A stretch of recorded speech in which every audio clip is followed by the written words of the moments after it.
18वीं शताब्दी में राजनीतिक गठन में सिख, मराठा, जाट। 17वीं शताब्दी के दौरान सिख एक राजनीतिक समुदाय के रूप में गठित हो गए। इसने पंजाब के क्षेत्रीय राज्य निर्माण को बढ़ावा मिला। गुरु गोबिंद सिंह ने 1699 में खालसा पंथ की स्थापना से पूर्व और उसके पश्चात राजपूत और मुगल शासकों के खिलाफ कई लड़ाइयाँ लड़ी। 1708 में गुरु गोबिंद सिंह की मृत्यु के बाद बंदा बहादुर की मृत्यु में खालसा ने मुगल सत्ता के खिलाफ विद्रोह किया।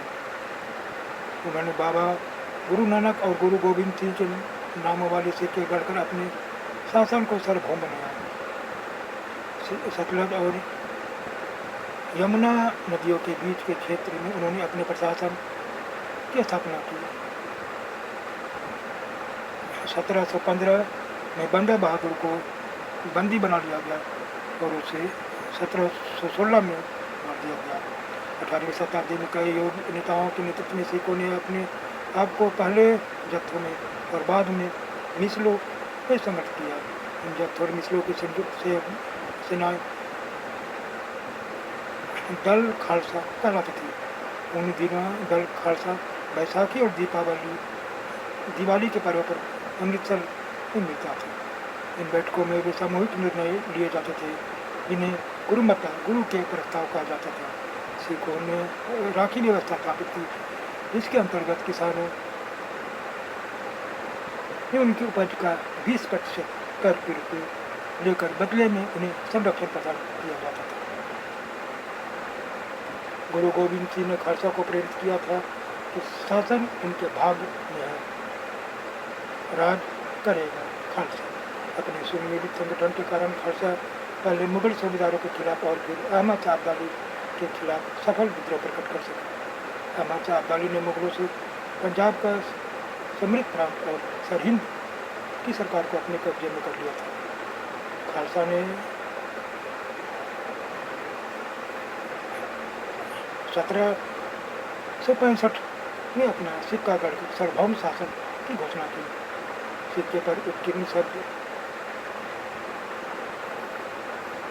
वही थे जो बंदा बहादुर के समय में खालसा के आदेश को कहा जाते हैं।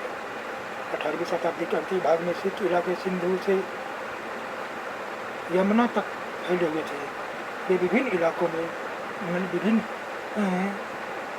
शासकों में बटे हुए थे। इनमें से एक शासक महाराणा रणजीत सिंह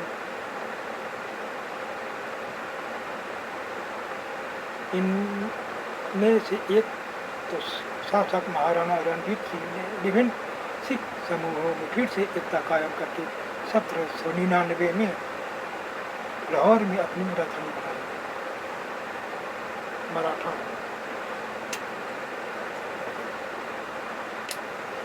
मराठा राज्य एक अन्य शक्तिशाली क्षेत्रीय राज था जो मुगल शासन का लगातार विरोध करके उत्पन्न हुआ था। शिवाजी ने शक्तिशाली योद्धा परिवारों देशमुखों की सहायता से अस्थायी राज्य की स्थापना की।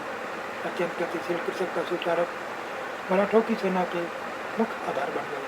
शिवाजी ने प्रायद्वीप में मुगलों को चुनौती देने के लिए सैन्य बल का प्रयोग किया। शिवाजी की मृत्यु के पश्चात मराठा राज्य में प्रभावी शक्ति चित्त पावन ब्राह्मणों के एक परिवार के हाथ में रही जो शिवाजी के उत्तराधिकारियों के शासनकाल में पेशवा प्रधानमंत्री के रूप में अपनी सेवाएं देते रहे।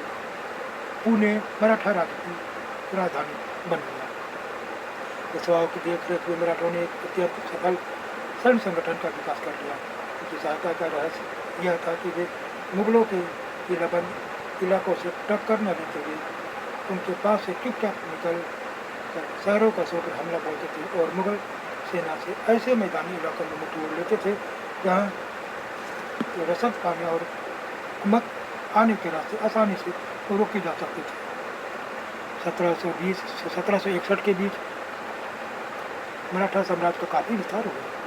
उसने सनह और काफ़ी सफलतापूर्वक मुगल साम्राज्य की सत्ता को क्षति पहुँचाई। 1720 के दशक तक मालवा और गुजरात मुगलों से छीन लीजिए। 1730 के दशक तक मराठा को समस्त दक्कन प्रायद्वीप के अधिपति के रूप में मान्यता मिल गई और साथ ही इस क्षेत्र पर चौथ और सरदेशमुखी कर वसूलने का अधिकार भी मिल गया। चौथ जमींदारों द्वारा वसूले जाने वाले भू राजस्व का 25% दक्कन में इनको मराठा वसूलते थे। सरदेशमुखी दक्कन में मुख्य राजस्व संग्रहकर्ता को दिए जाने वाले भू राजस्व का 9 से 10% हिस्सा सरदेशमुखी कहलाते थे। 1737 में दिल्ली पर धावा बोलने के बाद मराठा प्रभुत्व की सीमाएं तेजी से बढ़ी। उत्तर में राजस्थान, पंजाब, पूर्व में बंगाल और उड़ीसा तथा दक्षिण में कर्नाटक और तमिल एवं तेलुगु प्रदेशों तक फैली। इन क्षेत्रों का औपचारिक रूप से मराठा साम्राज्य में सम्मिलित नहीं किया गया, मगर मराठा प्रभु सत्ता को स्वीकार करने के तरीके के रूप में उनसे भेंट की रकम ली जाने लगी। साम्राज्य के इस विस्तार से उन्हें संसाधनों का भंडार तो मिल गया, मगर उसके लिए उन्हें कीमत भी चुकानी पड़ी। मराठों के सैन्य अभियानों के कारण अन्य शासक भी उनके खिलाफ हो गए। परिणाम सिर्फ मराठों को 1761 में पानीपत की तीसरी लड़ाई में अन्य शासकों से कोई सहायता नहीं मिली। अंतहीन सैन्य अभियानों के साथ साथ मराठों ने एक प्रभावी प्रशासन व्यवस्था तैयार की।